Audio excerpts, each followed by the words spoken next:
There's only one road into Key West, but you won't believe where it can take you. Travel back in time to a city rich with history. Discover amazing artists and musicians. Taste seafood fresh off the boat. Or just kick back and soak up the island vibe. For more about Key West, visit flakeys.com. Key West, close to perfect, far from normal. These days, every new potential hire can feel like a high-stakes wager for your small business. You want to be 100% certain that you have access to the best qualified candidates available. That's why you have to check out LinkedIn Jobs. LinkedIn Jobs helps find the right people for your team faster and for free. Post your job for free at linkedin.com/hardwork. That's linkedin.com/hardwork to post your job for free. Terms and conditions apply.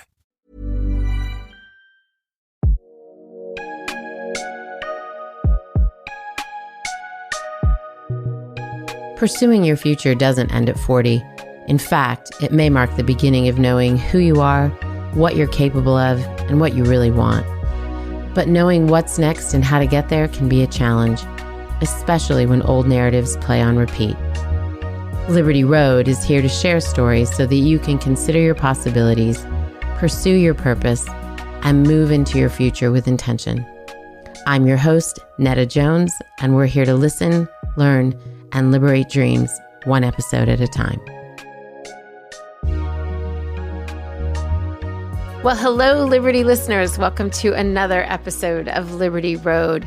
Today, you guys get to hear from Michele Canon, and I have working knowledge of the great work that Michele does, as I went through one of her programs and learned so much, not just about food and fitness and general health, but how those things relate to this particular season of life, as I am in perimenopause and many of you are. So I'm excited for you guys to hear from Michele, to hear her startup story, and to get a little bit of her expertise as well. Michele, welcome to the show. Thank you so much, Netta. I'm so pleased to be here. Oh, it's so fun to have you here and to hear your story, which I don't know. I actually don't know your whole startup story and how you came to this place. So I'm excited to unpack that. But first, just to give our audience a little bit more information on kind of the Michele Canon world, the MCFIT world, can you give us a little taste of all the things that you do? Because you do so many things in this kind of fitness and nutrition space. Well, I own a company called Michele Canon Fitness Nutrition, MCFIT for short, as you said. I'm, certified personal trainer. That's how I got my start. Then I layered on my fitness nutritionist certification and then behavioral change specialist. So those certifications say a lot about what my company looks like because, again, I started out training people, actually in a Mommy and Me group. And then I realized, gosh, it's working, but we need another layer. And then the nutrition part came in. And then you put it all together by obviously creating habits around these things. So personal training, I do health and nutrition coaching, as you know, Netta. And around that, I talk a lot about wellness and how to make these habits stick. So a lot of different things going on, but based around obviously fitness and nutrition. One of the things I loved about working with you and unpacking how you do things is there's several things, but two that jump out. It was low barrier to entry. And I generally eat, the food I like is pretty healthy. That's not to say I don't have bad habits. I could chip and salsa myself into a frenzy.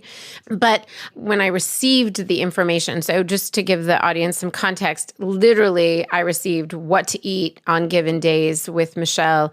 And this was matched up with my, would you call it metabolic cycle or my perimenopausal cycle? It was actually matched up to your metabolism. So when I saw you, we did an in-body and I figured out how much muscle you had in your body, how much fat, and that gives me your resting metabolic rate. That's how many calories you burn while doing nothing. So from there, I was able to, and then gather how much activity you did and say, okay, Netta, you need to eat 1,800 calories per day. Divided in that, here are, the macros, protein, fat, or carbohydrates. And that's what I did for you. So getting that was, first of all, just super helpful to know that what I was doing was intended for my body versus scrolling through Instagram and finding something that worked for a 28-year-old and wouldn't work for me, or finding something that didn't take into consideration this particular stage in life. Again, I just talk about the perimenopausal thing, just to say the hormone fluctuations and all those things. And also looking at like how that has changed my body so dramatically. So I think that was one thing that, okay, I can actually do this. Everything on this sheet of paper I can do.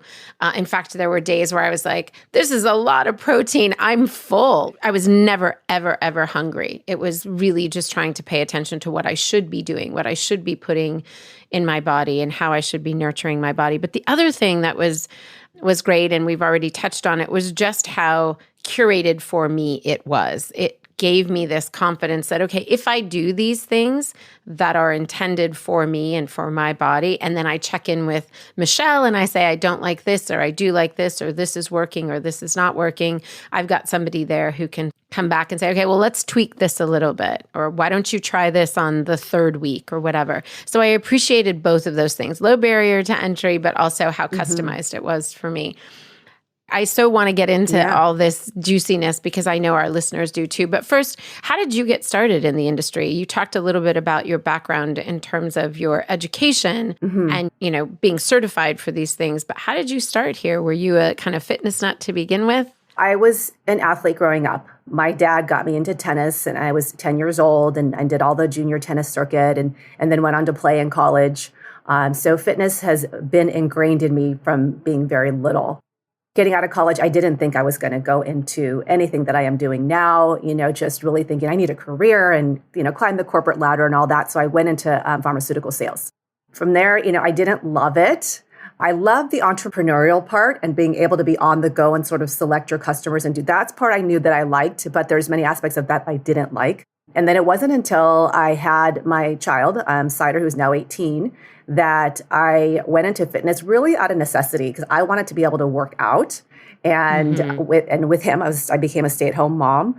And he didn't allow me to go to the gym because he wouldn't stay in the daycare for longer than 20 minutes. Very attached to me. So I formed a Mommy and Me group and I would lead it, but I would bring my child or would bring our kids in strollers and found like-minded moms with kids about the same age, and they'd play. We put them in a circle and we would do our squats and our push-ups. And so it was more of a side hustle, but that's how it started. And when did you sort of realize, I've got something here? And not just I've got something here, like there's a demand for it, but I actually like this work. I think I want to expand this. I want to build on this and turn this into something a little bit more formal. It wasn't until I hit 40.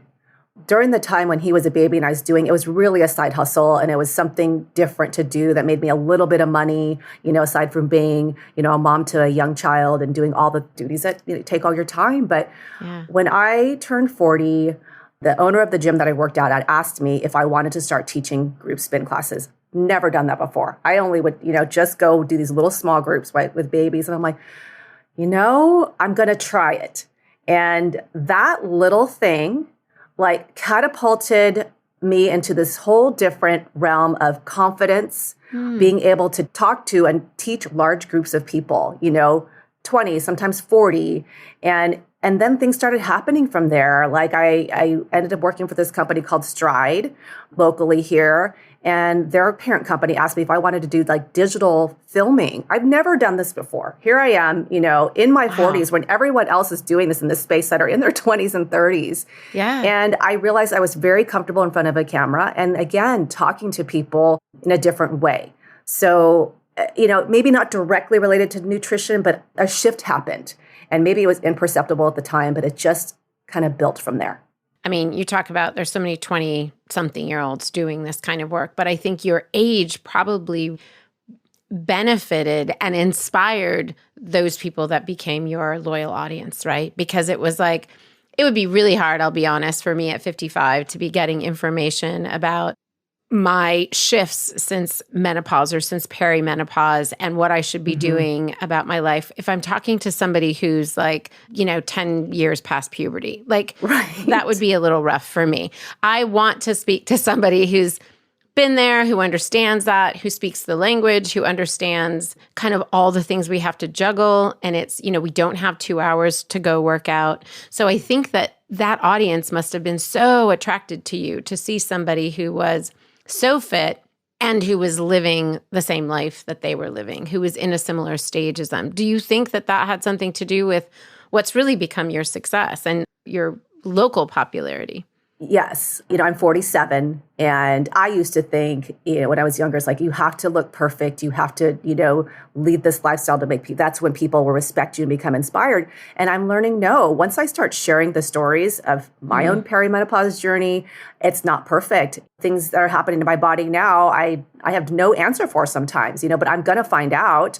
And I think it just makes it more relatable. We were talking pre-show just about our kids graduating and going to, college. It's like, there's that shift too, right? Where all of a sudden we're used to be these moms that used to bandage the skin knees and they needed us. And now it's like, what does that mean? So as to me, I want to be relatable to my audience, be able to empathize with them, have these conversations, that I can participate in as well. So I want them to feel safe, really. I mean, obviously they do, which is why you have this ever-growing fan base. But go back a little bit more to your story. So you have this opportunity to teach this spin class. You then get hired at Stride. And Stride, again, for our listeners, is would you call it a running fitness platform? What would you call it? Stride is more of a fitness studio. It's treadmill based. Okay. The beauty about it is you can have runners and walkers in the same room. So we are on the treadmill and then we do weights. It's a circuit training, but treadmill based. So you're at Stride. Their parent company says, hey, we see something in you. We want you to create these on air. Were they tutorials? Were they videos for YouTube? What were they that you were creating? So Stride's parent company is called Exponential, and they are the biggest fitness franchise company in the world. Oh my gosh. They picked up Stride, Pure Bar, Cycle Bar, Row House. These are some of their brands. They wanted a brand in every vertical. Stride was one of their last acquisitions. And I had to audition, again, thinking like, there's no way, but let me just film this really quickly and submit it, at the last hour. And so surprised when they called me back and hired me. But that was in 2019. And basically, I'm filming Stride workouts. I'm on a treadmill. And you've come to a Stride class before. Usually instructors, they're not on the treadmill. They're walking and they're coaching. But I'm running and coaching through the workouts you would get in the studio. So like a Peloton, hate to mention a competitor, but that's what it is. Well, again, good for just those who don't know it to understand what it is. Yes. So now you literally have a platform, like intentional or not, between the community that, the people that have been with you since the Mommy and Me days, you have what's happening with Stride, you have this platform that's really being built for you and by you. What do you do next to then get one step closer to what we now know is Michele Canon Fitness? I had this in my mind too. I was thinking a lot about my clients and what was sort of that missing piece. My mind just went to protein and supplements. But believe it or not, and you learn this from me doing the meal plans, it's hard to get the required amount of protein in, and that's tantamount for women our age. Yeah. So I'm like, there's not a good tasting protein powder out there that's clean, that women will like to have. So I thought about it, it became a spark, but then the pandemic hit, and I slowed down quite a bit because everything closed down. Yeah. So I spent my time researching and developing my own protein powder, and that was my next step. So now MCFIT Natural Whey Protein is out there. It's almost 3 years old, and I'm very proud of it. And it just seemed like a very natural progression, and people do love it, and I love it. So I can attest. It is actually very good, and I'm not being paid at all.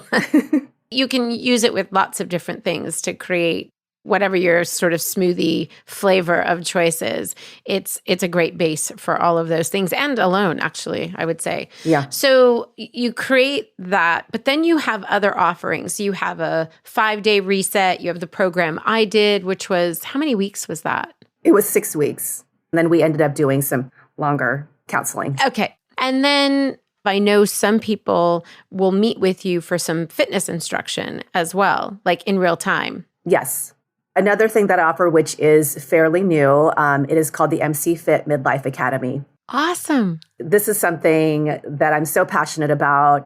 I'm finishing up with my first cohort now, launching into the next one starting tomorrow, and it's all online. Awesome. And it is directly, what you and I worked one-on-one with, but just really understanding this time of life, whether you're perimenopausal or through menopause, how to eat, how to exercise, and what wellness habits will, take us through this and make us shine from here and beyond. So you actually now have a program that our listening audience who doesn't live in the LA area can access. Is that true? Absolutely. That's fantastic. Yes. Okay. We'll have your URL and all of your handles in the show notes so people can learn more about that. What made you decide, besides probably the very obvious, but to launch that or to really specialize in that, I would say? It's you guys. Yeah. I've, coached women again that are, postpartum. And then now we're in this different phase of life. And the things that we thought were working, or I even thought, okay, let's just restrict calories. And, it's not calories in, calories out anymore. Let's apply this type of macros. It's not a one size fits all. It's how do we fluctuate again with, the drop in progesterone that's happening, the estrogen, like how do we change, and what other things do we need to put in place?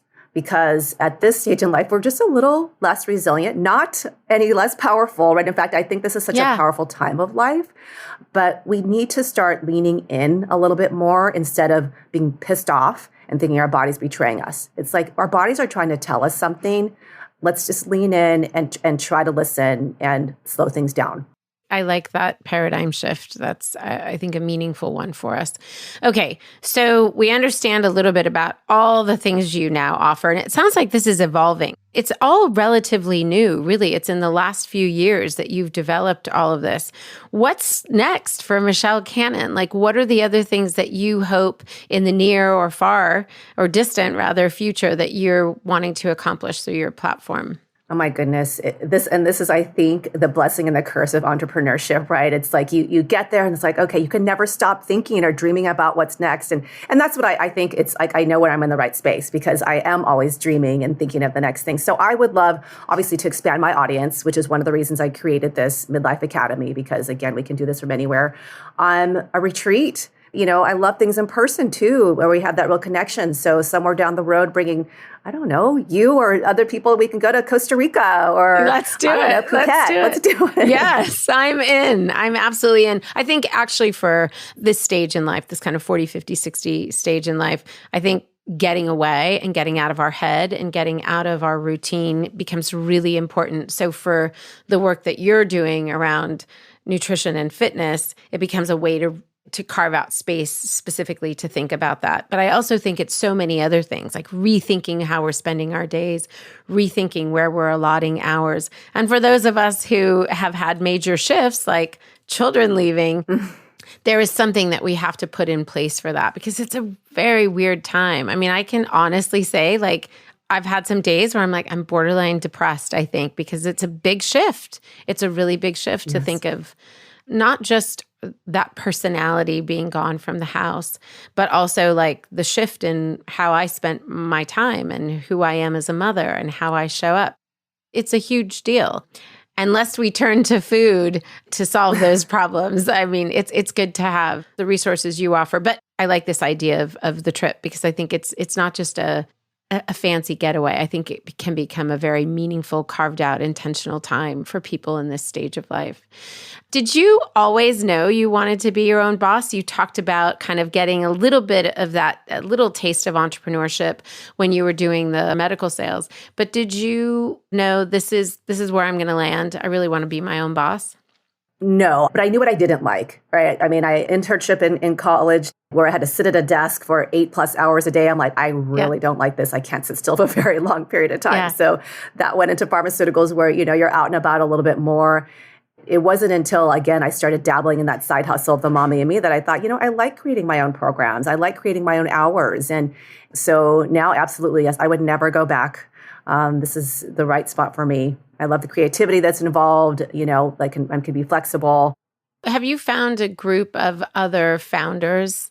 I hear a lot of founders talking about how it can be lonely, because even if you have people around you constantly, you're sort of the only one making certain decisions. Even if you have a team of people that work for you, you guys can be sort of comrades in the vision, but you're still the leader. You're still the one making these decisions.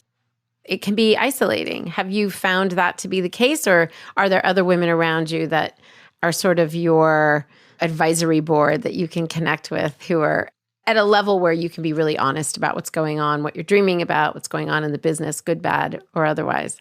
I do. I would love to build a network of something like this, but I do have two very close friends. As a matter of fact, they are the founding owners of Stride. They started it. And they are, an ultimate success story because here they are, two women that came together, opened it in Pasadena, and then that company Exponential that I mentioned before, came and saw something very promising and bought them out. So they are very much a sounding board for me. I need that basic brutality, the honest, right? Like I need to hear the constructive criticism versus everyone's like, that's a great idea, Michelle. Yeah. I don't need that because I will run with it and it may not be the right thing to do. So yeah, sometimes you don't need to run with it. Exactly. Yeah. That's great. That's awesome that you have that sort of built in and that they're actually in a similar industry, right? So then it's not just one female founder to another, but it's somebody who really understands the work that you're doing. Mm-hmm. Go back to think of expanding, and you talked about like, I know I'm in the right space because I come up with all of these ideas. I want to ask sort of the opposite question. How do you know when enough is enough and when to stop and when to be satisfied, at least for a season, with what you have built and to just expand that thing? That's a great question. And I think that comes a lot of times from our gut, where you're starting to feel a little bit of resentment for either the time that you're putting in this industry. I want to serve and I want to help. That fulfills me. But when it starts to feel like I'm taking away time from either my family or from things that personally fill me up, then it makes me stop and take a good look and say, okay, what can give? And sometimes it is at the price of telling someone you do want to help, telling them no and setting a boundary, which is so hard for me.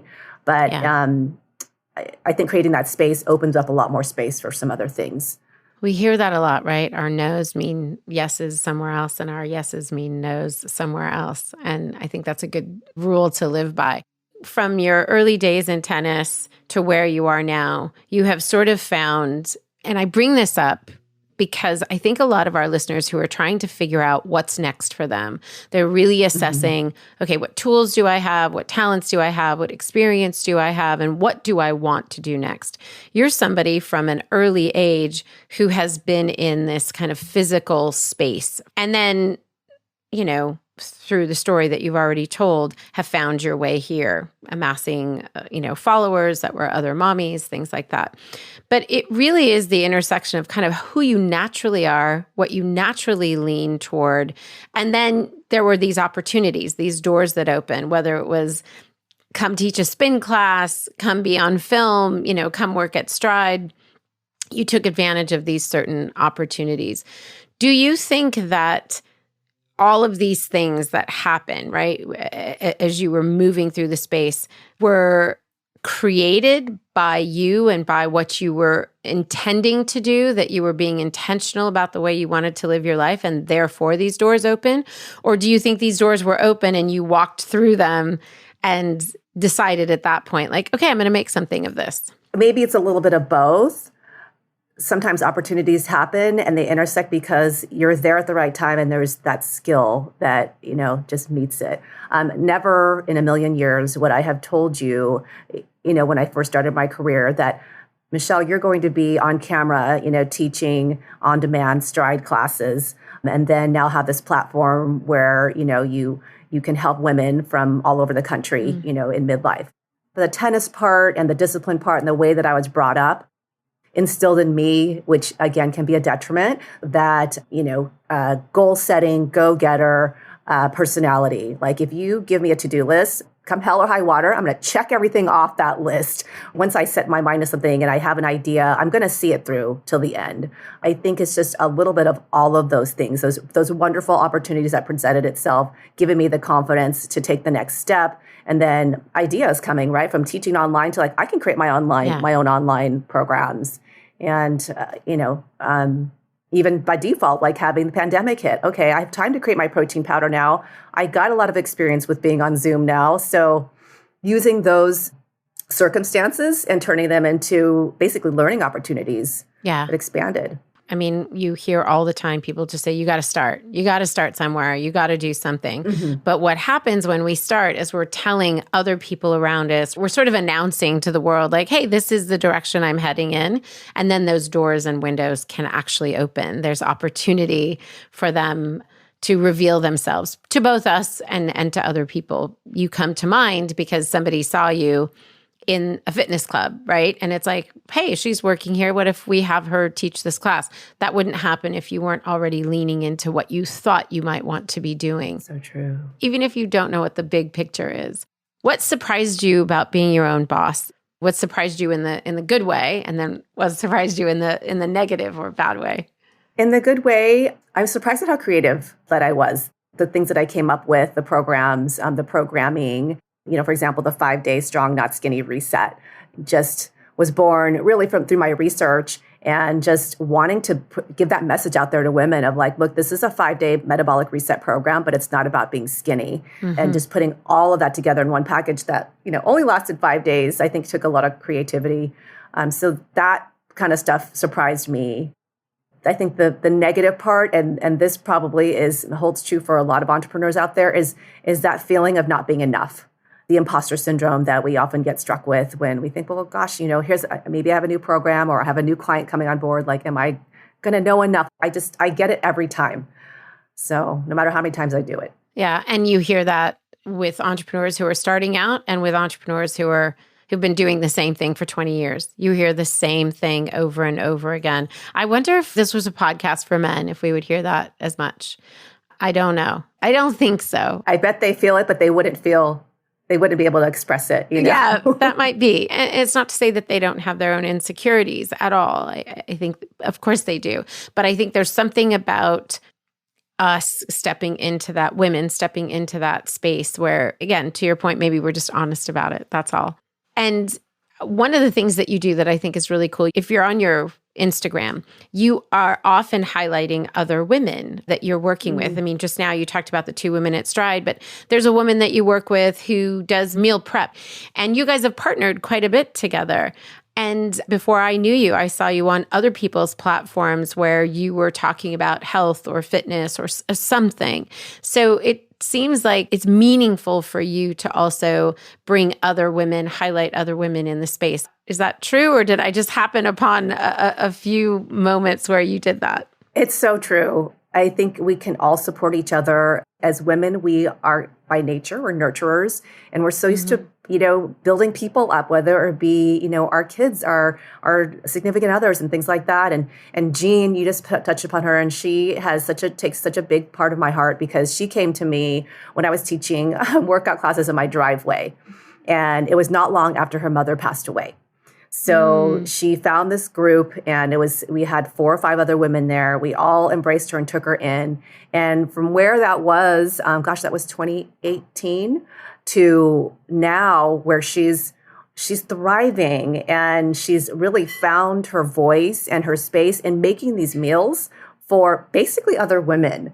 And they're all the meals from my database. So a lot of people who follow my meal plans, it's like, okay, they trust what she's making. And her and I are always going back and forth and like, okay, take this out and put this in. And so we make it exactly how I want it.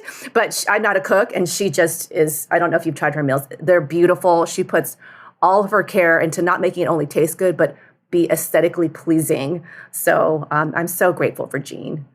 Yeah, I haven't tried them, but I know several people who have, and they all talk about how delicious it is, and also just how convenient it is when you're trying something new and Michelle's got you on a particular reset. Then it's nice to have somebody else, make whatever that is. It's just one less thing you have to battle as you're going through that 5-day or 6-week in my case. Yeah. Your reputation locally, we've talked a lot about that. Like before I knew you, I knew lots of people that knew you. And I had heard the strong, not skinny hashtag over and over again before we finally met. How is it that you think about, and maybe it's through your protein powder and now this course for women going through menopause, which I didn't know about until we started chatting, but how do you imagine scaling beyond the local? Or is that something you want to do, is to really scale beyond kind of a local offering? I do want to scale beyond the local offering, but that's not to say, my roots are here. I am so grateful for this community. Again, some of them who used to wheel their strollers up to my workouts and have just continued to grow with me as well. But it would be nice because I think this message needs to get out there, especially to women that are in our age group. And it's not about being skinny anymore. We got to think about what we want to look like in 20 years from now, 30 years from now. I want to be strong and be able to lift my grandchildren up, grab some luggage on my way to Bali, this kind of stuff. And we're not going to do that by following the philosophy of I need to be as skinny and lean as possible and starve myself and do double cardio, which I feel like that was the way of that we were in the past. So if I could get this message out to as many women as I can, I would be so pleased. Talk about that for a minute. One of the things I learned from you, I'd heard it occasionally, again, on Instagram or whatever, but at this stage in life, like it's not about the cardio, it's about the strength training. Talk about that for a second. And why is that the case? What shifted in our bodies that all of a sudden we need more weight resistance training than we do cardio? Unfortunately, the thing that happens once we hit 35 is we start to naturally lose muscle. And this will happen to, anybody, no matter how fit you are. So sarcopenia is real. And if you don't partake in a resistance training program, the loss of muscle can create a cascade of issues, starting with, could be metabolic disease like diabetes, insulin resistance, those types of things, on down to falls and just an overall detriment to your health. And we know that falls later on in life likely leads to death after 2 years, they say. So building that muscle now, even if it's really starting with just body weight, is going to be so important as you get older. The other thing that muscle does, which I think we gloss over, is independent of insulin. When we contract our muscle, it reuptakes glucose and it puts it into the muscle cell.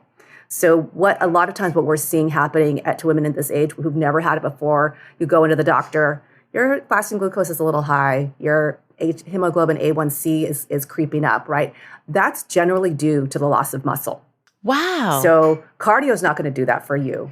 I thought there was something about the strength training that was tricking our body into thinking it was cardio. I didn't realize that there was actually something happening biologically that was informing things like glucose. Who knew? And that's the most important thing. I mean, when we have more muscle in our body, I talked a little bit about the resting metabolic rate, Netta, when we did your test, the higher that number goes. So who wouldn't want to be burning a massive amount of calories while sitting around, right? That's what muscle is going to do. Yeah. Cardio will not do that. Building muscle is going to shape your body, change your body composition. And cardio, it's going to help your heart, but it's not going to do that. Not saying don't do cardio, but the types of cardio we do, we have to be careful. Sure.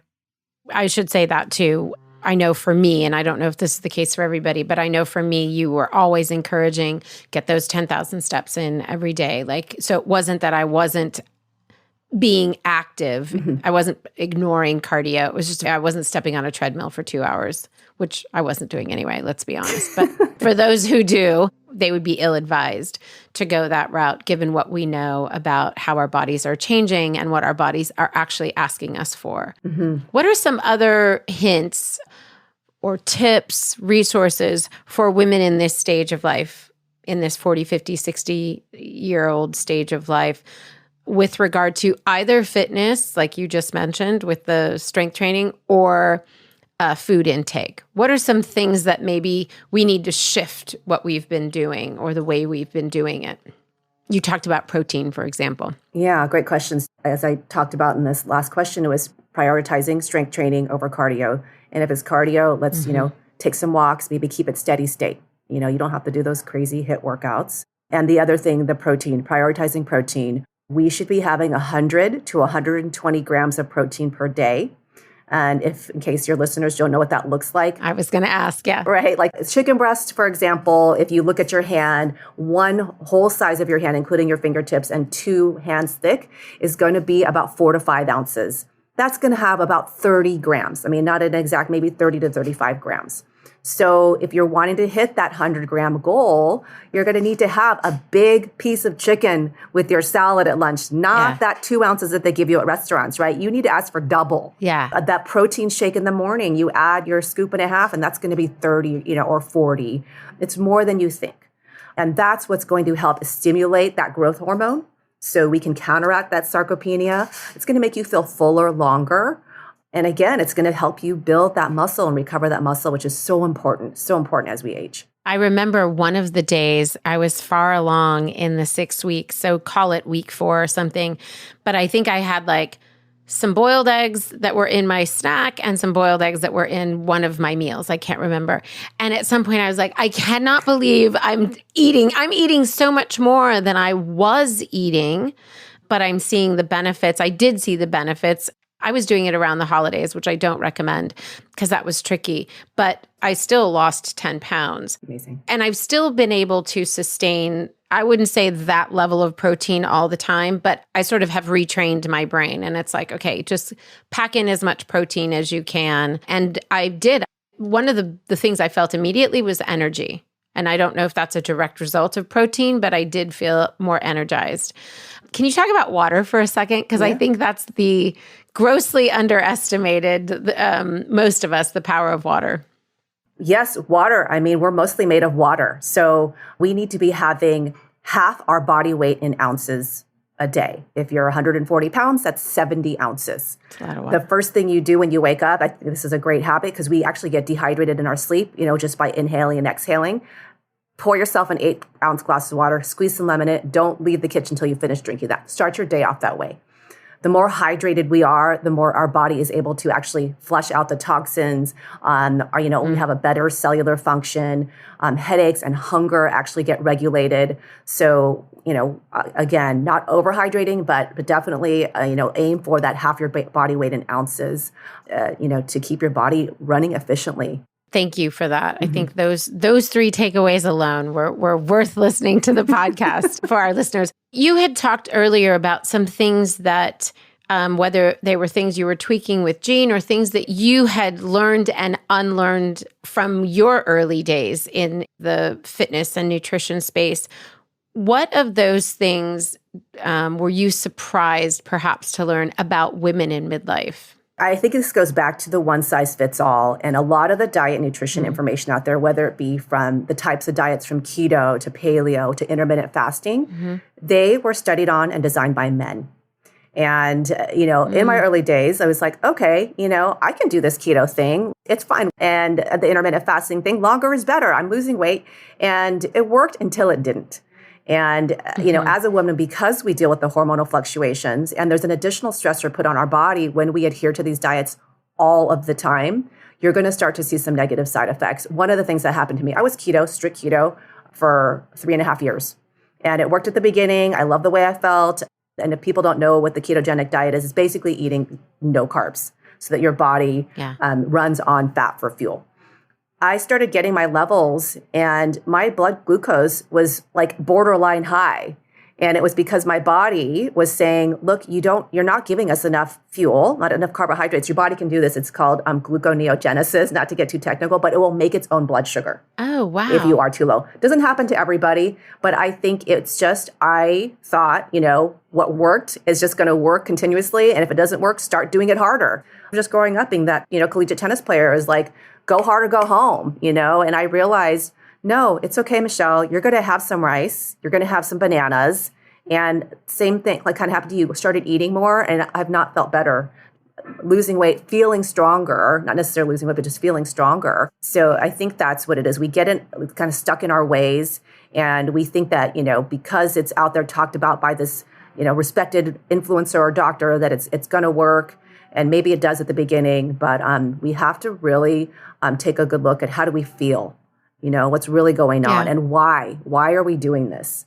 If we think about a pair of jeans, right? I can see a really cute pair of jeans on one of my friends, but that pair of jeans doesn't look the same on me. If we can think about something as simple as that, then I think we should be able to think about how we're fueling our bodies as having to be unique to our bodies and having to really think about not just the stage in life, but our particular makeup. It was great for me to work one-on-one with somebody because I then had a better sense of what my body needed, what I needed to do to fuel it appropriately. I, in fact, did need to lose weight. So that was an important thing to me, both, I think, for my own health and my own, feeling good in my own body. You talk about strong, not skinny, and I think that's an important thing for women to hang on to. But for me, it was a 2-part program, I will say. There were two goals that I wanted to achieve in that. When you launched your services, you talked about being 40, right? That you were like, okay, I'm actually starting this. I'm taking on this entrepreneurial role at 40. And you talked about a lot of the women who were in the same space, or a lot of the people that were in the same space being in their 20s, probably 30s. As you've grown this company, and you said you're now 47, I think. So it's been 7 years of you growing this platform, expanding it, scaling it beyond your that initial group of women who came to you as moms. There must be women who have looked at you as an example. They've been inspired by you and what you've done in this early midlife stage. What would you say to a woman who said to you, well, good for you, Michele, but I couldn't do that. I couldn't start something new at this stage. What would you say to her? I would first ask her the question of what those barriers are in her mind, just to get a better understanding. But I would say to any woman that's thinking about starting and she's in her 40s, it's never too late. And what you have to offer, even if you feel like the space is saturated, because my goodness, the fitness industry, it is a saturated space. Yeah. What you have is going to be unique than what anybody else has. And there are many, many women or customers out there that want to hear what you have to say. You don't need the whole world, right, to buy from you. You just need your people. So there's plenty of opportunity. It's never too late. You're a great example of that, from the driveway and the few women that met with you there to the women who showed up, with their strollers, and then just, again, every door you walked through to expand that. It's a testimony to what it means to just take that first step, and then that second step, and then that third step, and look where you found yourself. Before we let you go, we have our Fast Five. So just really quickly to start off, what's something you do to stay grounded? I gratitude journal. 3 things I'm grateful for. Just write it out real quick, but that's what I do. How many years have you been doing that? I started it 3 years ago. That's awesome. Right around the time this all started. And then what is something that you're currently reading? It could be for work or it could be for pleasure. For pleasure. I love reading all the murder mysteries. The last thing he told me, I just started it and I'm hooked. I love it. Okay. We'll make sure that that's in the show notes because people love these recommendations. And what do you do? Somebody who is helping other people, figure out how to physically amp up their life and step into their own health and wellness journey. What do you do to relax? I love walking my dog. You do? Just being out in nature with him. And I love dogs, but my dog, especially golden retriever, and his ears are bouncing and he's just sniffing. He's looking at squirrels. That to me is just my meditation. Yeah. It's good to get out. And I think there's so much science behind being in nature and what it does to calm us, and having that be a consistent part of your practice. I can see how that would be a relaxing thing. And what would you say to 25-year-old Michele about midlife? What would you want her to know about this season that you are in and will be in for some years? Stop chasing unrealistic body goals. That's what I would tell her. Wow. I'm sure you have to say that to lots of people that you work with too. And so you can be coming from a personal place when you talk about those things. You understand that pain point. Yes. And then the last thing is, how has growing this platform, all things Michele Canon Fitness, how has growing it and impacting so many people, how has that liberated you as a person, as a woman? Oh my goodness, this question. And it may get a little emotional. It's been quite a journey for me, including, fighting my inner demons of really loving my own body. I think people may have the illusion that if you're a fitness person in this space, you just, are so proud of your body and you have this. No, it hasn't been always the case for me. And then making some tough decisions in my life, leaving a relationship that was abusive, and letting go and being vulnerable and really believing I can do this. This is something that is my path and my calling. And then the reinforcement really was just changing women's lives. When I started to see that, and that's the liberation in itself, just really feeling powerful, this is me, I'm doing this. It's no one else creating it for me, Yeah. But it comes from finding that deep love for yourself, which is still a work in progress, but a lot of acceptance there. Of course. It occurs to me, Michele, that as you did the work of liberating yourself, the result was liberating other people. Mm-hmm.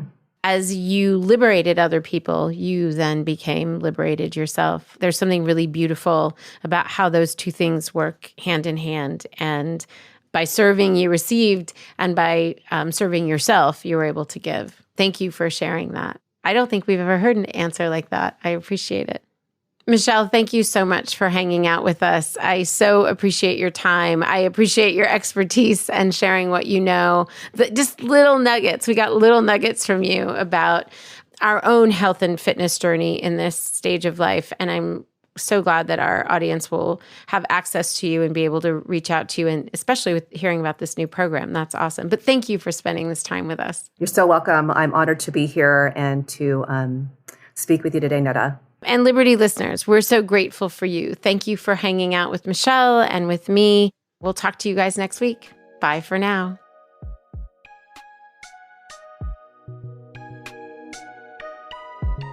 Liberty Road is broadcast on all platforms: Apple Podcast, Spotify, Stitcher, Google Podcast, and more. If you like what you've heard, please follow, rate, and review Liberty Road on Apple Podcast and Spotify. It helps us to know if these episodes are inspiring and equipping you to move into your middle third with intention. Liberty Road is created by executive producer Netta Jones, supervising producer Elizabeth Wyndham, producer Julia Wyndham, and music by Jack Jones.